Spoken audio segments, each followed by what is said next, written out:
Hello guys, ganito lang kadali ang paghuli ng mga yellowtail. Ito ang gamit ko nga pala sa Vicky Rigs. Mayroon siyang hair clip sa dulo. At dito gumamit tayo ng medium setup na rod mga kalinya and 4000 series na reel. So panoorin yung mga kalinya kung paano siya kadaling hulihin dito sa ginawa natin sa Vicky Rigs.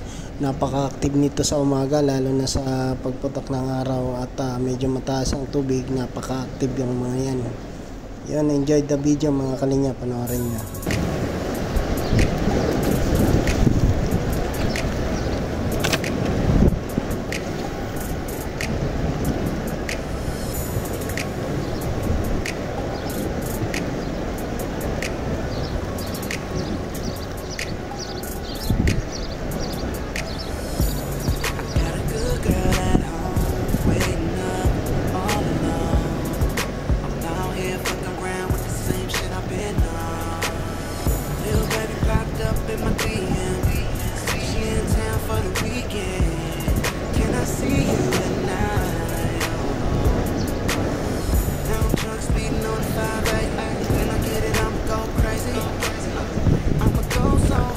Ang laki guys, oh.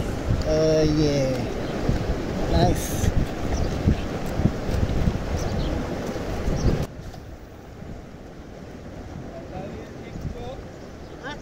Nadali yung jig ko nung lapis.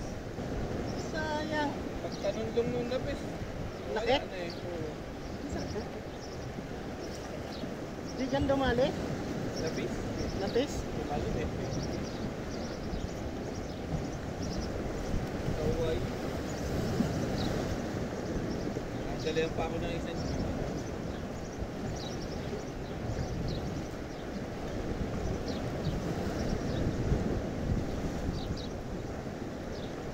Yellowtail ah.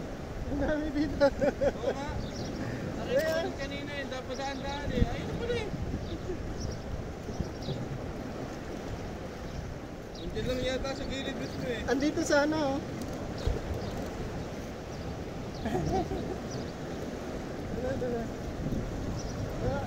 Dito tayo ngayon mga kalinya sa Pintos Park and nag-shore casting tayo kaninang umaga and itong huli natin. Sariwang sariwa mga kalinya. Ayan, dito lang to sa Pintas mga kalinya. Ayan, ha.